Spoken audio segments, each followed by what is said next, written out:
está en el presencial más jodido.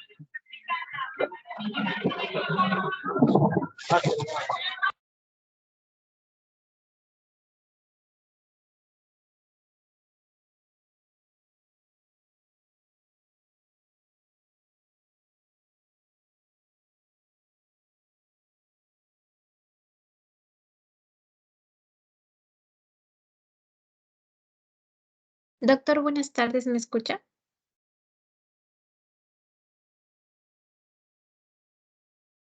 Hola, ¿estamos? Sí, doctor, si desea ya podemos empezar. Voy a compartir primero para ver si es que logro agarrar esta cosa. Ya. Aquí está, supongo que esto debe ser.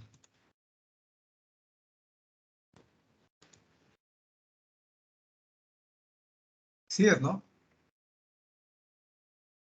Sí, doctor, sí se ve. Sí se ve. Ya.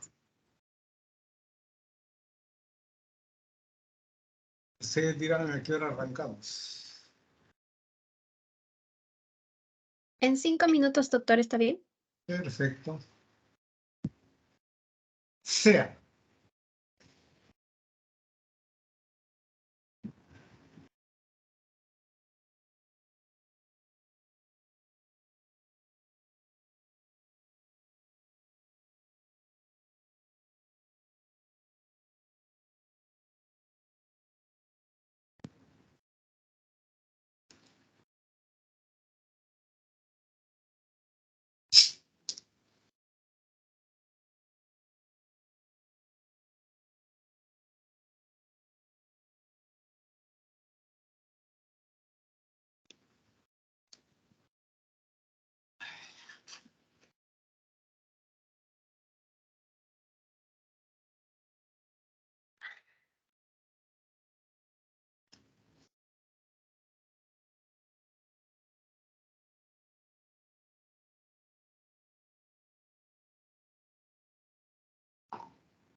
doctor, ya podemos empezar. Perfecto. Arrancaremos entonces, mi querida Liceo.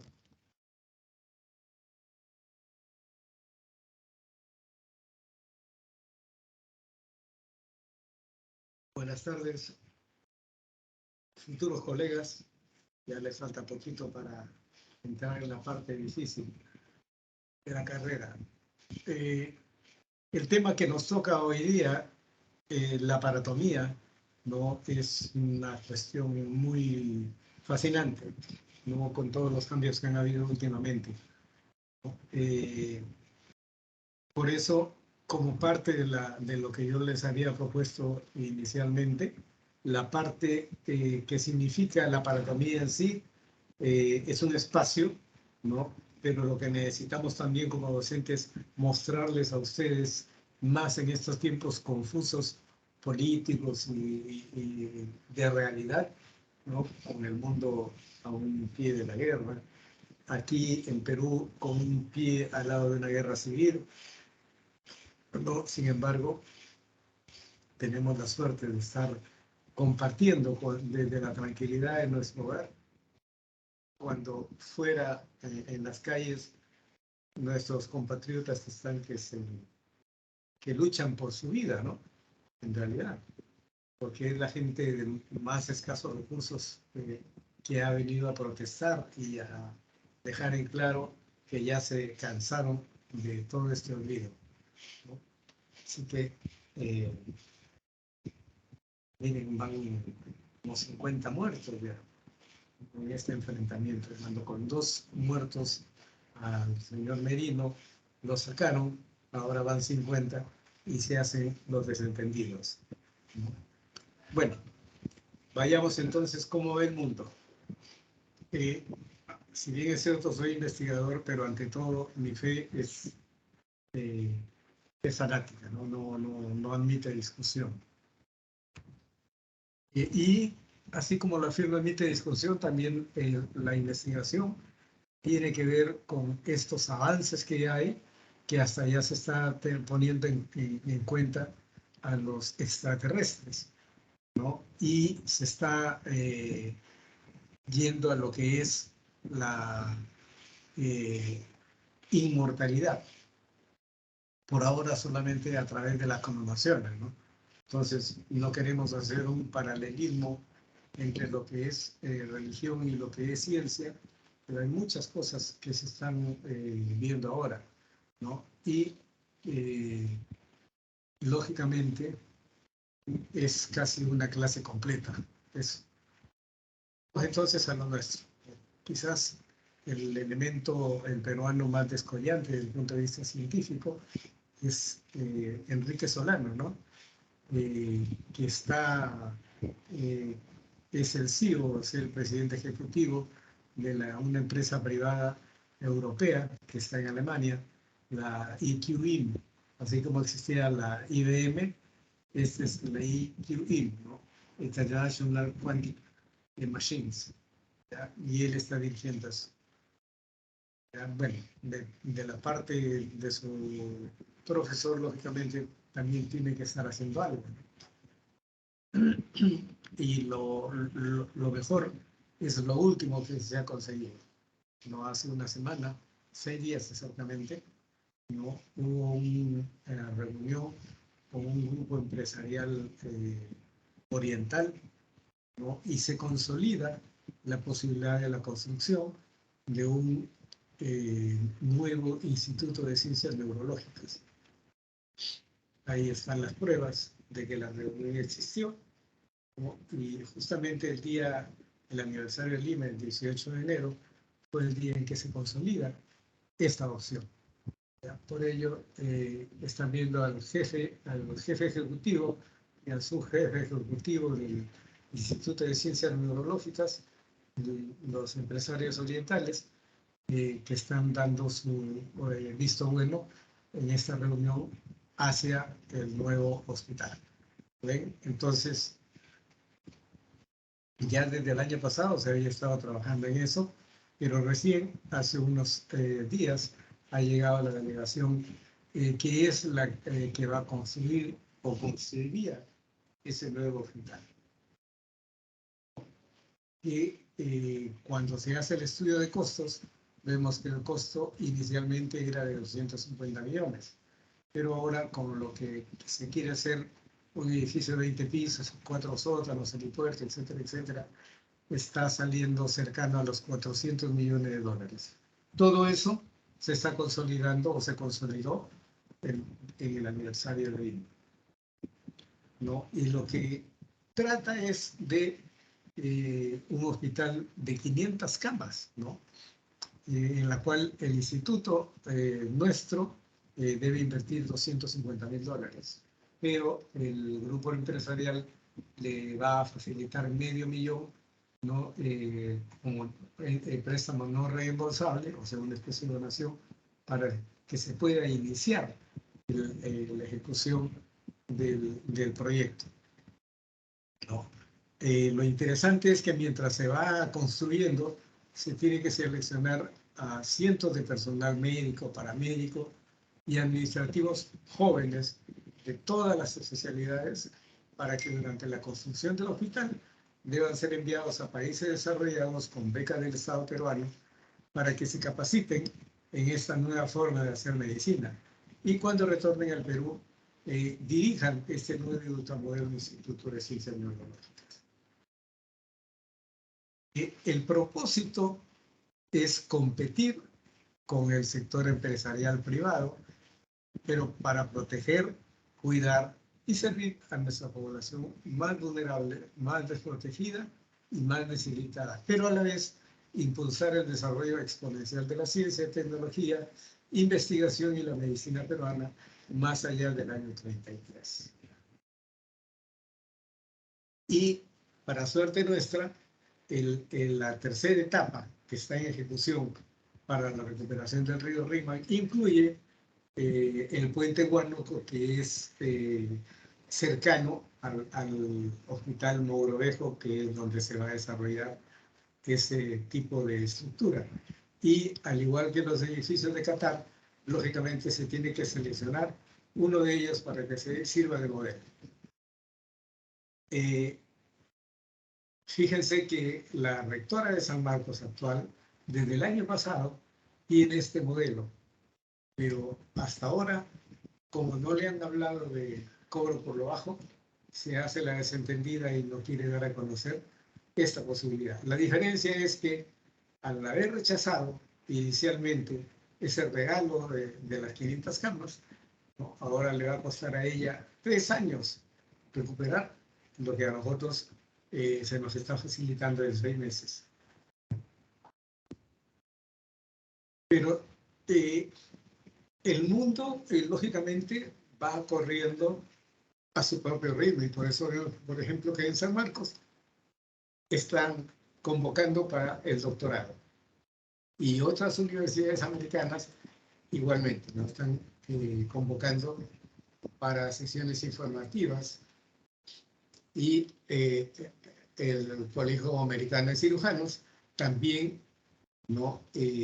Lanza toda su propaganda, ¿no? Porque para eso ha sido creada. Y ya saben quién está ahí, ¿no? Aquí. Este es el rector, perdón, el dueño de la César Vallejo y actual gobernador de La Libertad, ¿ya? Y estamos viendo también la posibilidad de establecer convenios para poder estar en Stanford, en Harvard, etcétera, etcétera, etcétera, etcétera. Estos son los rankings de las escuelas de negocios más importantes, ¿no? Del mundo. Y ahí vemos que Stanford y Harvard son las 2 primeras en casi siempre. Y esto es lo que les había mencionado, ¿no? Estamos en una situación muy difícil, no sabemos en qué acabe todo, no sabemos si van a acabar en 50 personas nada más muertas, ¿no? Y esto es, si ustedes hacen mercado se van a dar cuenta cómo está esto. Aparte de que sí encuentran, pero carísimo.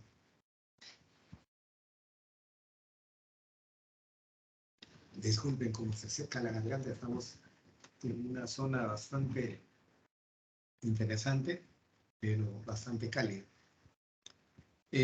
Veamos entonces que de los 19 países latinoamericanos, 12 ya son gobernados por izquierdistas. Y muchas cosas están sucediendo. Y lo interesante es que en ese momento ya somos un poquito más de 8.000 millones de personas. Y el problema que ha surgido como consecuencia de esta situación de la pandemia hace que los cerebros más brillantes que tenemos están en conflicto también, ¿no? Y últimamente Google ha anunciado que va a despedir a más de 15.000 personas. Como igual ha ocurrido con Facebook, con Twitter, con Bill Gates, etcétera, etcétera, ¿no? Hasta la pobre Shakira ha tenido dificultades. Eso es para mostrarles que hemos tenido contacto directo, tanto con el ministro Hernán Ceballos, como con el ministro de la UITA Racimada, Hernán Condori, ¿no? Con el último también López, ¿no? Y también con la última autora, la última ministra, ¿no? Que también está participando activamente en todo este desarrollo. Y lo que no queremos que se vuelva a presentar es esta situación antiética, ¿no? En la cual las principales universidades, ¿no? Como es Cayetano y San Marcos, se han visto perjudicadas por esta actitud antiética de sus principales líderes. Nuevamente volvemos a lo que es el desarrollo actual hasta este año de la ciencia. Pero seguramente cuando comenzamos el siglo XXI, lógicamente era muchísimo menos las opciones de desarrollo. Sin embargo, en estos 23 años últimos ha habido una explosión y donde por suerte está un peruano dentro de este tipo de desarrollo. Muy bien, y como si fuera poco, ya antes de entrar al siglo XXI, ya existía este desarrollo que es usar máquinas, ¿no? Como la Zeus, la Da Vinci, etcétera, etcétera, para lo que se llama la cirugía robótica. Muy bien, muchachos, ¿alguna pregunta? ¿Se quedaron dormidos o se han ido dormidos? No, doctor, todo claro. Ya, entonces no hay preguntas. Miren que lo que les he mostrado es un pedacitito nada más, ¿no? De lo que está, de todo lo que hay, de que se les podría mostrar, sino por la cuestión de tiempo. Yo tengo más tarde clases de maestría, entonces no puedo atrasarme mucho. Y les agradezco a Lisette la paciencia para haber podido modificar esta clase. Muy bien, si no hay más preguntas, entonces seguimos. ¿Qué es la laparotomía? Cuando uno quiere mirar dentro del tórax, se llama toracotomía. Cuando quiere mirar dentro del abdomen, eso se llama laparotomía. ¿No? Si quiere mirar dentro del cerebro, sería una craniotomía, ¿no? Entonces, cada lugar anatómico del organismo, lógicamente, implica una situación completamente diferente. Y es por eso que la laparotomía es una cirugía que se hace para poder examinar los problemas que se presenten dentro del abdomen, ¿no? Entonces, hay una laparotomía simple y una exploradora. Así como hay una cirugía convencional, ¿no? Hay una cirugía de emergencia. La de emergencia es donde no te ponen anestesia, sino simplemente te agregan. Es una serie de intervenciones quirúrgicas que se abren sobre los órganos abdominales. Implica encadenar tiempos operatorios diferentes, ¿no? Entonces, así como ustedes recuerdan que los tiempos operatorios son 4, incisión, o sea, una apertura, si hay una apertura tiene que haber un cierre. como el organismo está vivo, está sangrando, o sea, hay un tiempo de hemostasia. Y el resto, todo el resto, de ingresar a eliminar el problema por el que se ha tenido que ingresar, ¿no? Un apéndice, una vesícula, accesos, etcétera, etcétera, ya todo eso se llama exéntesis. Entonces, ¿qué tipo de incisiones vamos a encontrar dentro del abdomen? Aquí ustedes van a ver, pues, de todo tipo, ¿no? De incisiones que pueden hacerse, no que se hagan. Como ven, es un charqueo completo. Lo que estamos viendo acá, esta curva que antes se hacía, ¿no? Para en la curva cifocubiana, esta curva ahora se atraviesa el ombligo sin ningún problema, porque es parte ya de un procedimiento quirúrgico. Y para eso necesitamos indudablemente un conocimiento anatómico bastante intenso, y es por eso que se han programado varias clases de anatomía quirúrgica que ustedes van a tener en este tipo de sesiones, ¿ya? Y la anatomía es nuevamente un elemento clave para cuando ustedes tengan que resolver un problema no solamente de tipo intraabdominal, porque a veces una bala recorre el abdomen y se va a aparecer por otro lado, ¿no? Entonces hay que tener en cuenta mucho de estos problemas. Como ven, ya desde que ustedes están frente a un cuerpo, ¿no? Ustedes tienen que tener mentalmente, ¿no? Le hacen una tomografía mental, ¿no? Ustedes haciendo la máquina de tomógrafo, para poder ir viendo toda la ubicación de las vísceras abdominales en situación de normalidad, ¿no?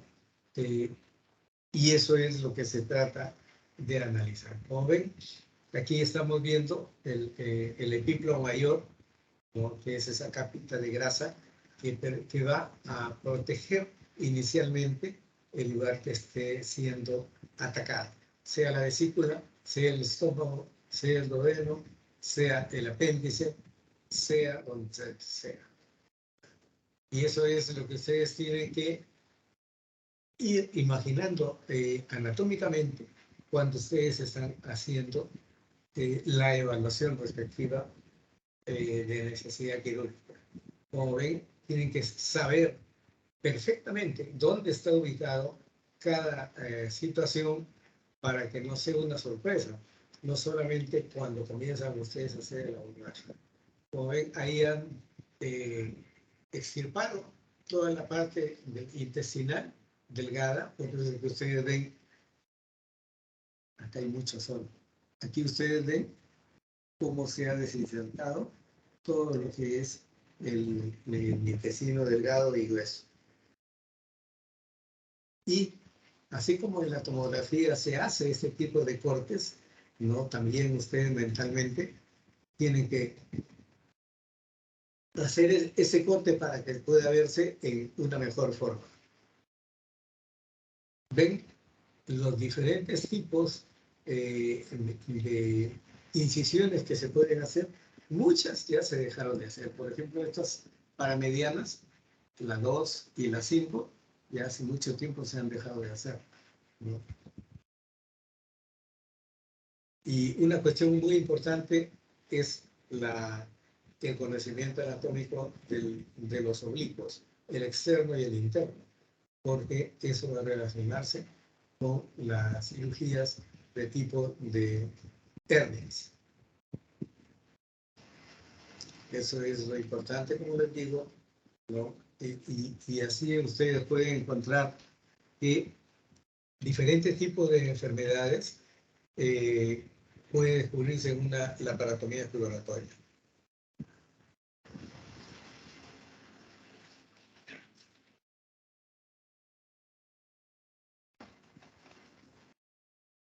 Mucho puede generar una patología intraabdominal. Y es por eso de que de acuerdo a ese tipo de patología ustedes tienen que seleccionar la mejor incisión, ¿no? Que va a ser diferente cuando es la sospecha de un quiste ovárico pedículo torcido, ¿no? O una diverticulitis, o una perforación intestinal, o un embarazo ectópico, o una colecistitis aguda. Como ven, todo es posible efectuarse, ¿no? ¿Y cómo es que van a seleccionar la incisión operatoria? ¿No? Tiene que ser la que de manera más directa dé acceso al órgano afectado. Tiene que ser de una longitud suficiente para ejecutar un buen trabajo operatorio. Y debe tratarse de evitar la lesión de órganos o de seccionar tejidos capaces de ser reparados. Y lo importante para el paciente es que a ellos no les interesa la charqueada que le puedas hacer adentro, pero sí lo que le va a interesar es que la cicatriz sea lo más cosmética posible. Eso sí les va a importar. Y aquí vemos, por ejemplo, qué es lo que vas a encontrar cuando haces una incisión mediana supraumbilical, ¿no? ¿Qué órganos son los que van a ser accesados? O cuando haces una infraumbilical, ¿qué órganos van a ser accesados? Ese es un tipo de incisión, pero que es anticosmética. Entonces, ¿qué es lo que tienes que hacer ahí para tener una buena exposición del problema y poder así solucionar parte de esta dificultad? ¿Ya? Esta es la que les mencionaba, en que antes nos desviábamos por alrededor del ombligo, ahora no. En base a la experiencia que hay con cirugía laparoscópica, se sabe que puedes ir por encima y por dentro de la cicatriz umbilical. La paramediana ya no se usa en ese momento porque provoca muchas eventraciones. Cuando ya fue operada una persona, ¿no? Se llama eventración. Cuando es antes la apertura, se trata de hernias, corrección de hernias. Pero lo que hay sí son los cachotes. Otro tipo de incisión que ya no se usa, ¿no? Porque está en una zona debilitada, ¿no? La incisión paramediana tampoco se usa eso, porque más la que se usa es la Rocky Davis y la Fantasy, ¿no? Igual, todas estas paramedianas se muestran para que sepan que en algún momento se utilizó, pero no es lo adecuado ahora. La incisión de Kocher o de Kocher para la vesícula es una de las más frecuentes, ¿no? Cuando se trata de cirugía convencional. Pero ahora que hay la laparoscópica, indudablemente eso ya ha quedado en desuso. Igual, ahora sí, la subcostal izquierda te permite jugar un mejor doble en el vaso. Pero cuando tienes que juntar las dos, o cuando tienes las dos incisiones subcostales, para poder hacer una exploración mucho mejor y tener más comodidad para ir a la parte de estómago, hígado, vaso, se usa el chevron. ¿Ven? La McGurney es la incisión más frecuente, ¿no? Para la cirugía de apéndice, pero ahora pues, les estará a enseñar la Chevron, la Rocky Davis. ¿Ven? Es una incisión pequeña que se hace directamente sobre la parte apendicular, ¿no? Pero tienen que tener entrenamiento adecuado para no tener que estar pidiendo ayuda a último minuto. Y esta es la Fantasy, ¿no? Para los órganos pelvianos de la mujer. y para las cesáreas, ¿no? Para las hernias tienen ustedes las oblicuas derecha o la oblicua izquierda. ¿Ya? Entonces, igual, eso es lo importante, ¿no? Y cuando tienen que ir sobre la zona del riñón, antes se efectuaba este tipo de cirugía, ¿no? Ahora ya no es una incisión muy frecuente. Y este es el resumen de las incisiones abdominales más frecuentes. ¿Alguna pregunta, muchachos? Hola. Hola. No, doctor, ninguno. Esto olvido seguir a dormir. Ya, entonces, estamos viendo de las incisiones más frecuentes, pero fíjese, tremendo cortesazo que antes se hacía, porque antes era la pregunta era, ¿gran cirujano o gran corte? El fregado era el pobre paciente.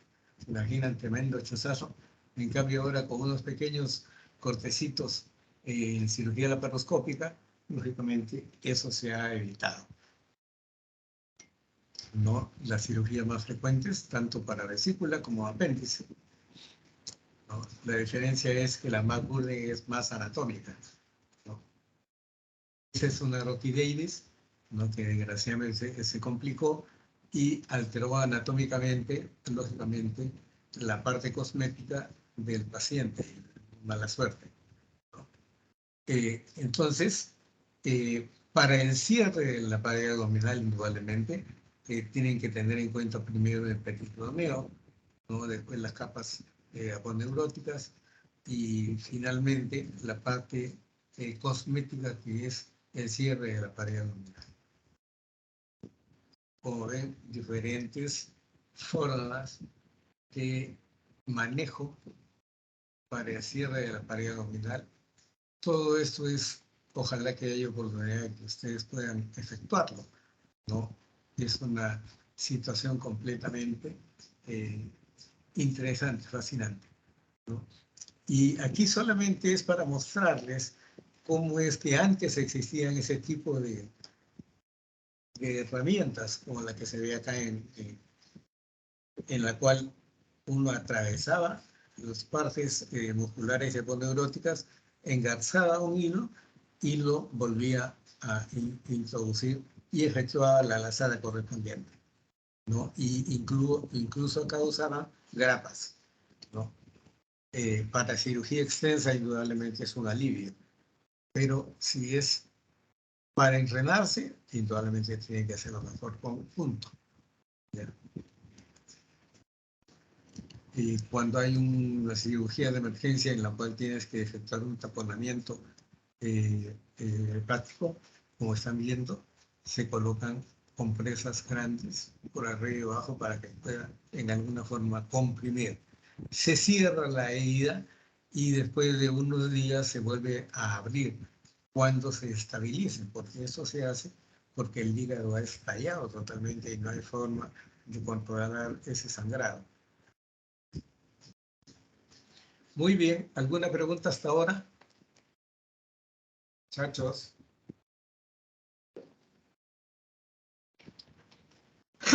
Todos durmiendo.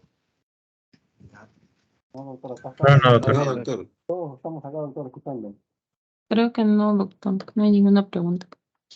Perfecto. Un segundito, por favor.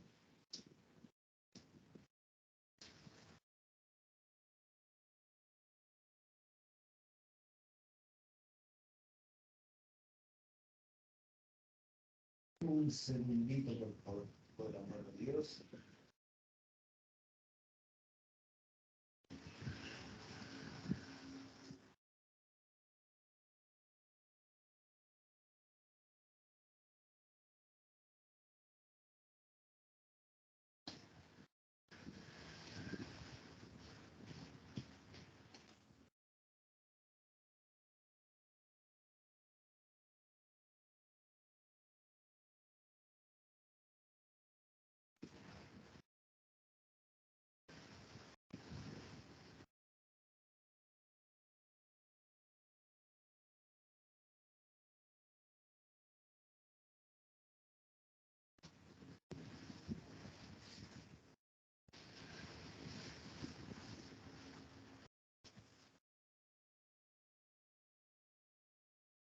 Disculpen ustedes, desgraciadamente estoy en la oficina donde trabajo y el sol da directamente y nos está sancochando acá en alguna forma.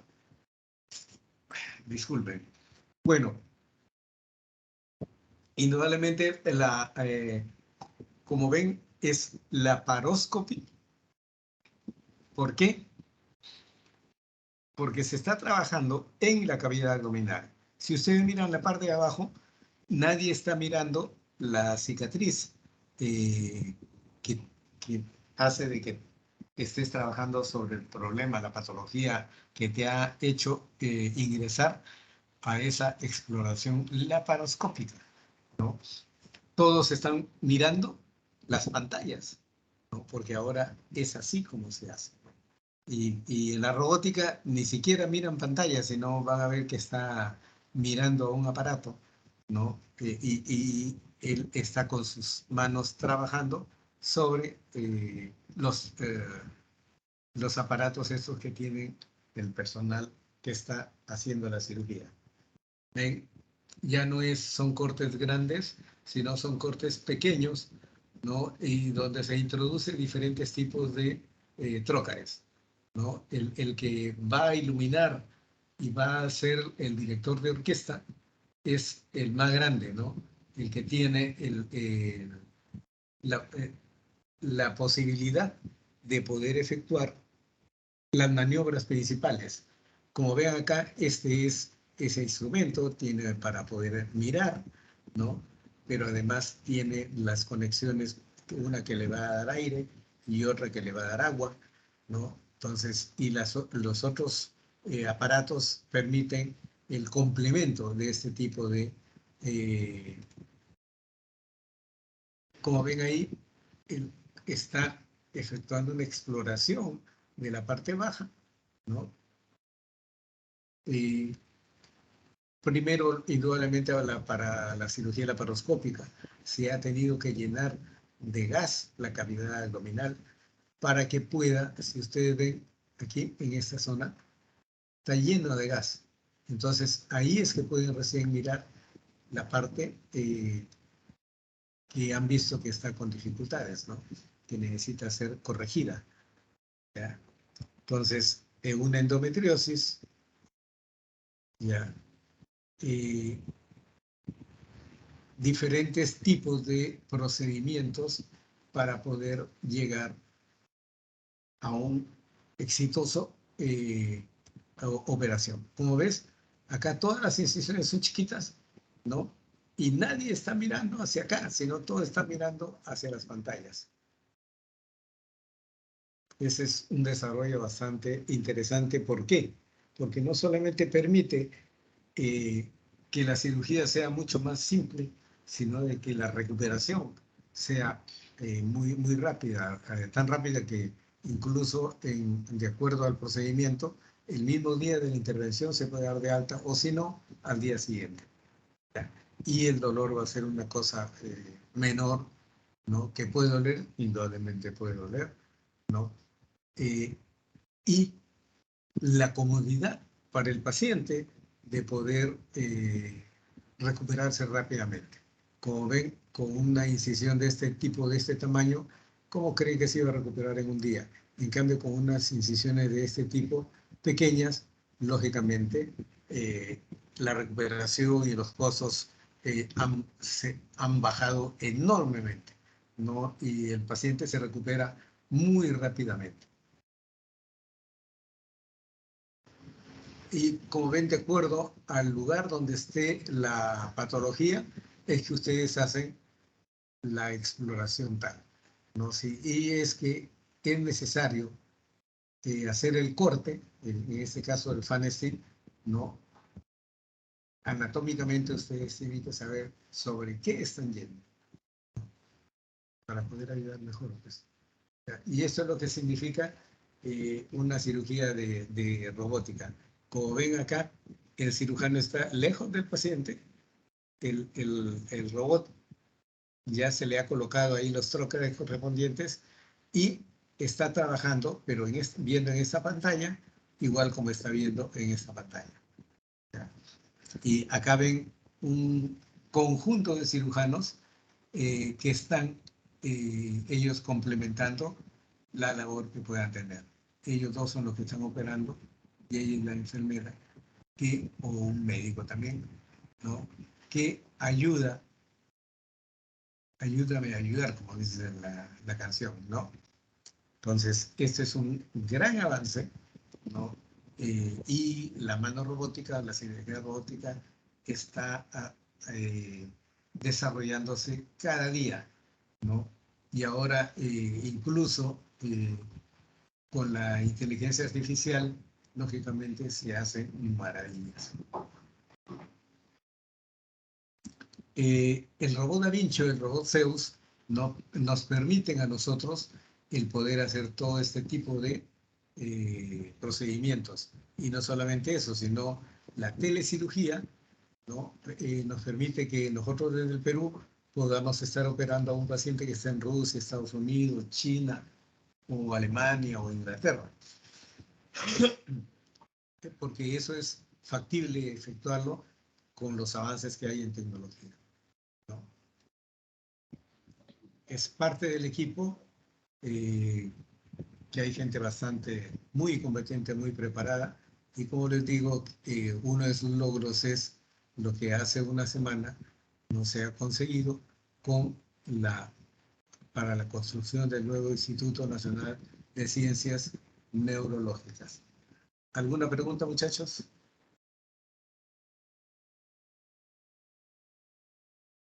¿Todo ha quedado claro? Espero. Sí, doctor, todo claro. Van a haber 2 clases más, ¿no?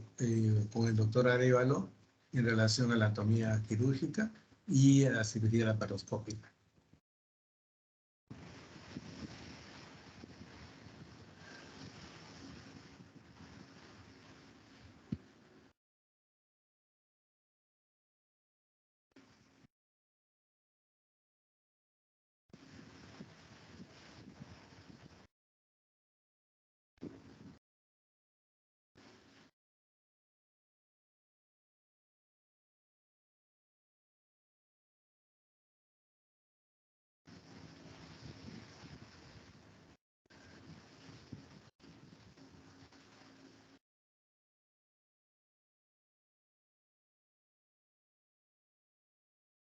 ¿Alguna pregunta, muchachos?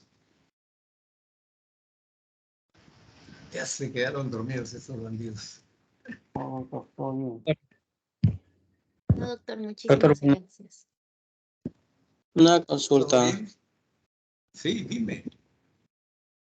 Por ejemplo, cuando tengo un paciente con una lesión de arma blanca en el lado, digamos, cuadrante superior derecho, ¿debería optar por de repente si la situación le medite una incisión de Kocher o de repente o otra, o una incisión supraumbilical de repente o no sé? Mira, es una situación muy interesante, ¿no? Espera, te voy a poner la cámara. ¿Dónde está el indio de su profesor? No aparece.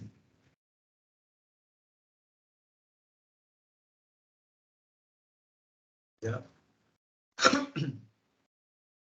Aquí es muy importante el que ustedes imaginen, ¿no? En relación a la parte anatómica, cuál ha sido hagan una buena anamnesis, ¿no? Porque si la persona, el paciente, por así decir, se ha querido defender, ¿no? Es diferente la forma como ha ingresado el arma blanca, ¿no? O cómo ha recibido la bala, ¿no? Para ir imaginando una trayectoria, ¿no? E ir en alguna forma especulando sobre lo que tienes que decidir, ¿no? A veces más importante es hacer una decisión completa, ¿no? Cifopubiana, que te da una exposición bastante mayor, ¿no? Pero lógicamente eso tienes que definirlo en el momento de que vas a efectuar el acto operatorio, ¿no? Porque ahí todo lo que estás aprendiendo ahora, todo eso lo vas a aplicar.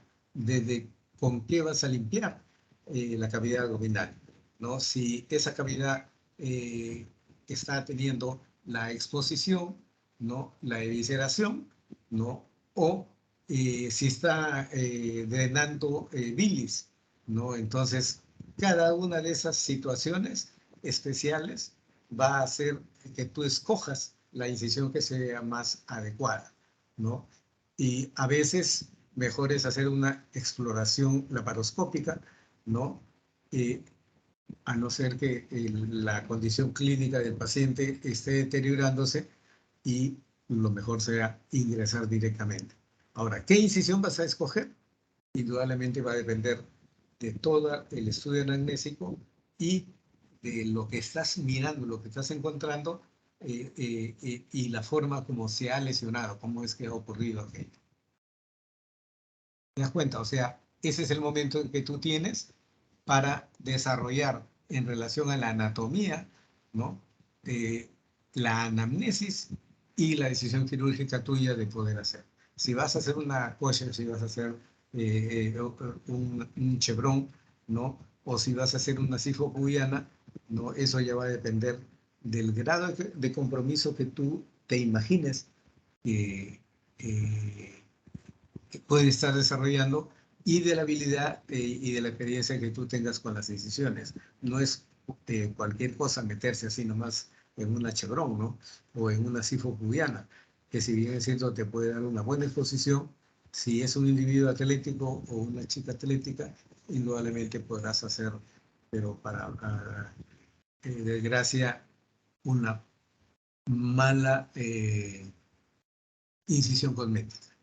Si bien es cierto, una paramediana te puede ayudar a llegar rápidamente, pero cosméticamente puedes tener alguna dificultad. ¿Alguna otra dificultad, colegas? Sí, gracias.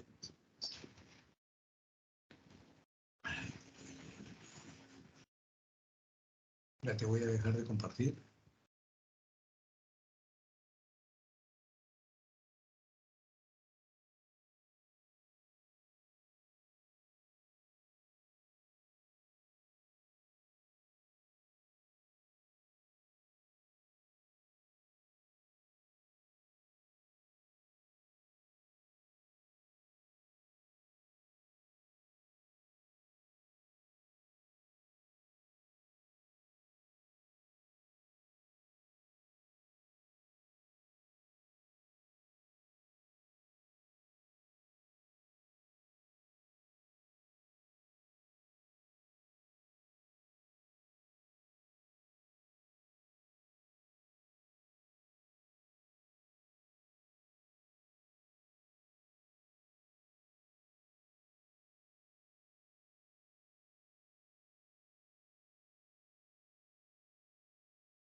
Disculpen, colegas.